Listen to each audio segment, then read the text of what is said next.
할렐루야. 1월 4일 맥체인 성경 읽기. 오늘 본문은 창세기 4장, 마태복음 4장, 에스라 4장, 사도행전 4장입니다. 먼저 창세기 4장은 가인의 이야기예요.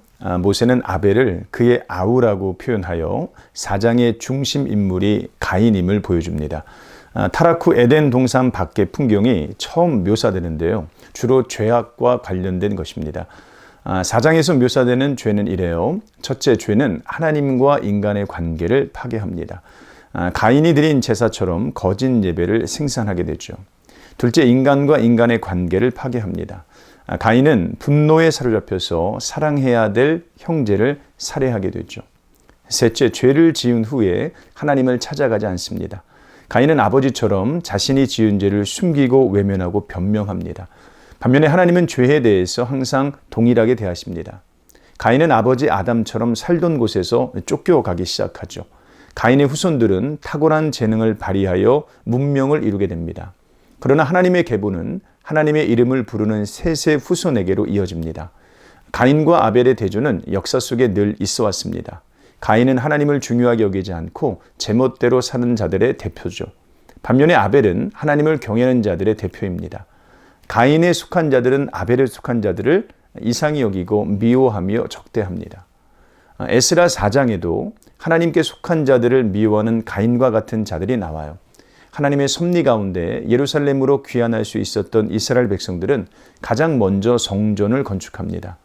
그런데 근처에 있던 이방인들이 그것을 싫어합니다. 그들은 성전 건축을 방해하기 위해 교묘한 꾀를 내죠. 먼저 함께 성전을 건축하자고 제안합니다. 수룹바벨 등 이스라엘의 지도자들은 단번에 거절하죠. 이방인들은 포기하지 않고 두 번째 꾀를 냅니다. 바사 왕에게 상소를 보내는 거예요.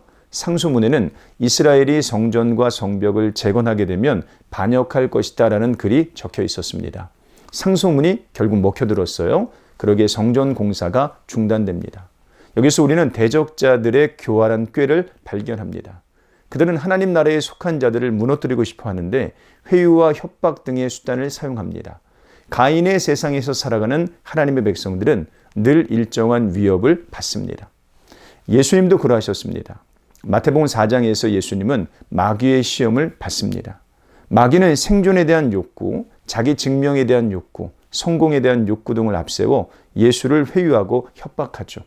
아담과 그의 후손들이 통과하지 못한 이 시험을 둘째 아담이신 예수님께서 통과하십니다. 마귀의 시험에서 승리하신 그분은 참된 목자가 되세요. 이 세상에서 회유와 협박을 받아 늘 두려워하고 염려하여 패배하였던 우리를 승리의 길로 인도하십니다.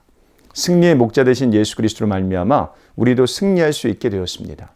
예수님은 가인의 후손들이 권세를 잡은 이 땅에서 빛이 되시고 치유자가 되셔서 하나님께 속한 자들이 승리하도록 이끄십니다. 그러므로 예수님을 주와 그리스도로 믿는 자들은 이 세상에서 승리의 깃발을 흔들며 담대히 살아갈 수 있습니다. 사도행전 4장에 나오는 예수님의 제자 베드로와 요한이 그와 같은 모습들을 보여주죠. 그들은 더 이상 겁쟁이가 아닙니다. 생존에 대한 욕구, 자기 증명에 대한 욕구, 성공에 대한 욕구에 사로잡혀서 그것을 잃어버릴 위기 앞에 믿음을 내던졌던 과거의 제자가 아닙니다. 베드로는 자기의 생존과 존재와 성공을 좌우할 수 있는 종교 권력자들 앞에서 담대히 예수 그리스도의 이름을 전하죠. 그리스도의 승리 안에서 자신의 승리를 미리 맛본 제자들은 더 이상 이 세상에 속한 것들을 두려워하지 않습니다. 사람, 돈, 명예, 권력, 그 어떤 것도 더 이상 그들을 흔들 수 없었습니다. 이제 제자들이 신경 쓰는 것은 딱 한 가지죠. 바로 이것입니다. 하나님 앞에서 너희의 말을 듣는 것이 하나님의 말씀을 듣는 것보다 옳은가 생각하라, 판단하라.